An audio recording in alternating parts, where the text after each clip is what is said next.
Look, I'm only helping you because if Dad gets mad at you, he always winds up getting mad at me. Did you know that every single episode of Leave It to Beaver was based on a real-life mishap experienced by the show's producers or writers? Nothing was made up. Every prank, every lecture, every awkward moment came straight from someone's actual life. It was the picture of 1950s suburban perfection. A black and white world where every problem could be solved with a fatherly talk and a slice of pie. But behind the wholesome facade, the real lives of the cast were far more complex, filled with unexpected turns, personal struggles, and surprising second acts. So, what really happened to the Cleavers and their friends? Stick with us as we uncover the untold truth.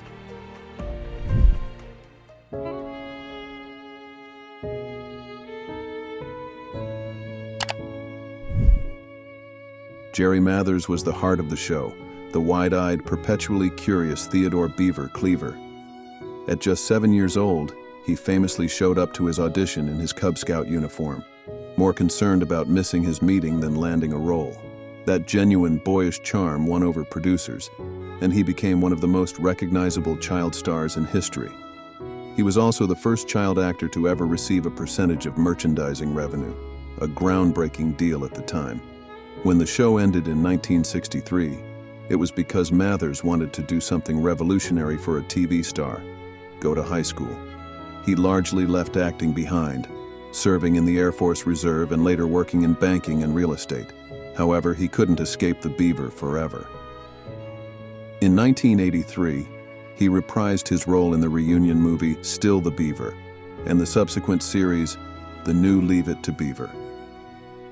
Today, at 77, Mathers is a pop culture icon, making appearances at conventions and embracing the role that defined his life.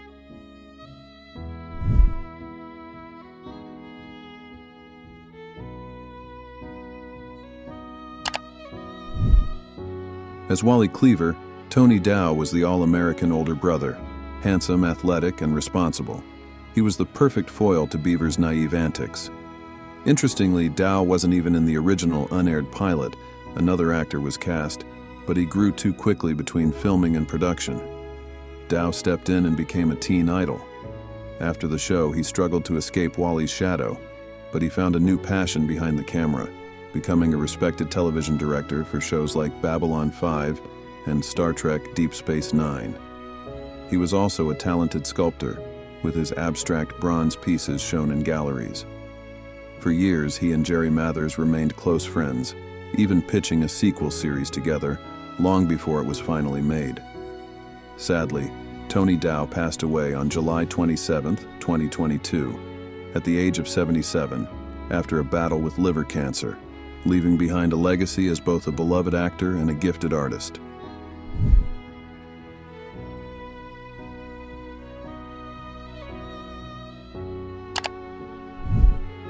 Every kid in the neighborhood had that one friend who could talk them into anything. For Beaver Cleaver, that friend was Larry Mondello, the chubby, fast-talking schemer played by Rusty Stevens.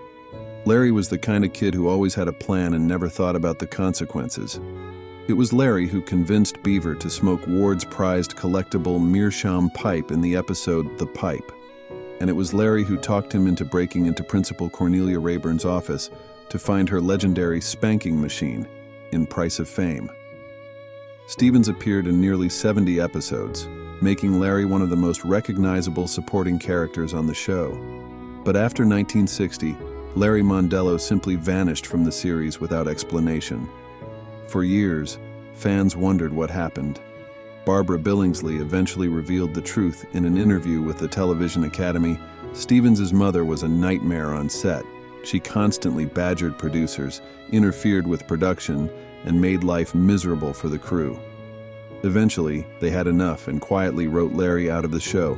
Stevens left acting entirely after that and disappeared from public life. He never returned for the 1980s sequel series, making him one of the few original cast members to completely walk away from the Beaver legacy.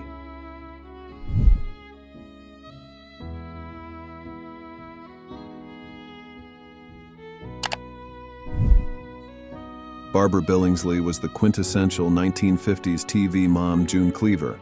Always impeccably dressed in a dress and pearls even while doing housework, she was the picture of grace and maternal warmth. But that iconic look had a secret. The pearls weren't just a fashion statement, they were a clever trick to hide a hollow in her neck that cast an unflattering shadow on camera. And those high heels?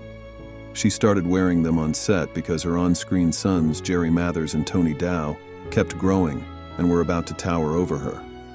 Before Beaver, Billingsley had a steady career, but it was the role of June that made her a star. After the show ended, she took a break from acting to raise her own family, but returned to the screen in the 1980 film Airplane in a hilarious cameo that spoofed her wholesome image. She reprised her role as June in the 80s sequel series and continued to work until her passing on October 16, 2010, at the age of 94.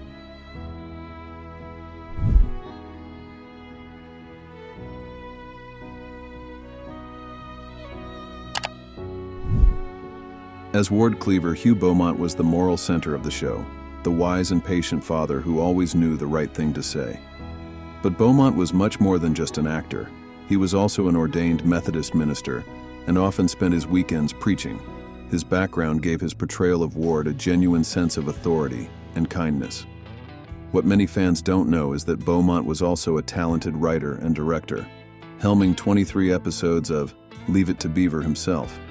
Like Tony Dow, he wasn't in the original pilot, but he quickly made the role his own.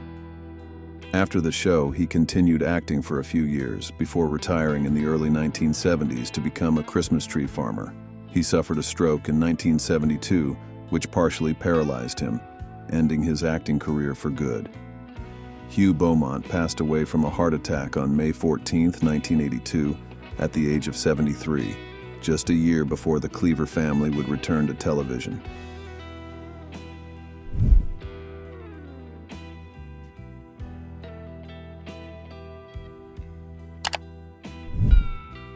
Gee, Mrs. Cleaver, you look very lovely today.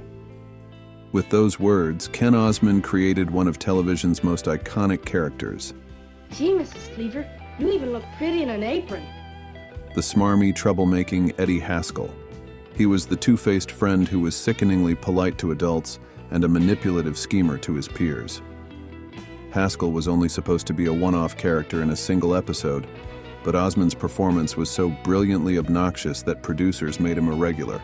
He appeared in nearly 100 episodes, becoming an essential part of the show's dynamic.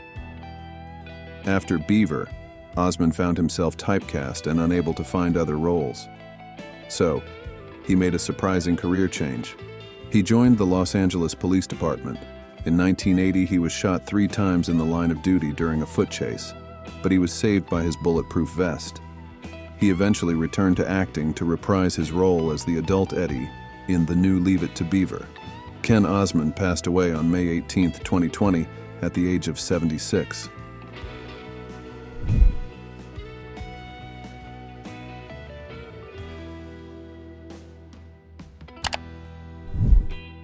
Frank Bank played Clarence Lumpy Rutherford, Wally's bumbling, slightly oafish best friend. He was often the butt of the joke, a gentle giant who was more follower than leader. Lumpy was a memorable part of Wally's circle of friends, providing a different kind of comedic energy than the conniving Eddie Haskell. Like many of his co-stars, Bank found it difficult to find acting work after the show ended, as he was so closely identified with his character.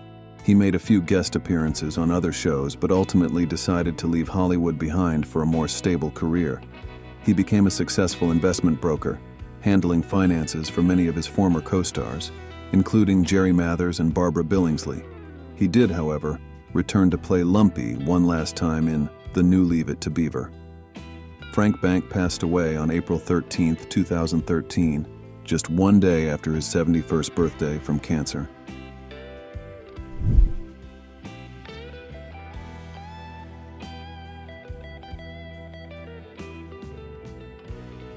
They were the family we all wished we had, the friends we grew up with. Their stories, both on and off the screen, have become a part of American history. Which Leave It to Beaver character was your favorite? Let us know in the comments. If you believe these classic TV tales should never be forgotten, hit like, subscribe, and help us keep their memories alive. More untold stories and classic TV deep dives are on the way. Thank you for watching.